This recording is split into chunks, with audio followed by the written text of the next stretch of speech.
ఆయన ఆలోచనలకి 100 అడుగులు ముందుకు వేస్తూ గత 5 సంవత్సరాలు జగన్మోహన్ రెడ్డి గారి పరిపాలన చేస్తే ఈ ప్రస్తుత కూటమి పరిపాలన ఎలా ఉంది అంటే ఒకవైపు అప్పులు, ఇంకోవైపు ఆవకాయ పచ్చళ్ళు. మనమేమో అభివృద్ధి అనుకుంటూ అడుగులు ముందుకేస్తే వీళ్ళు అప్పులు, ఆవకాయ పచ్చళ్ళు అంటూ చేస్తున్నారు అడుగులు ముందుకి.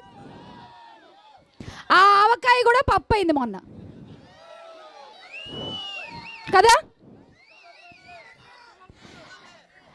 కాకిలా కలకాలం బతకడం కంటే హంసల కొన్నాళ్ళు జీవించడం చాలు అని ఎలా అయితే ఇందాక పెద్దలు మాట్లాడారో దాన్ని అక్షరాల ఆయన పరిపాలనతో నిజం చేసి చూపించిన వ్యక్తి వైఎస్ జగన్మోహన్ రెడ్డి గారు.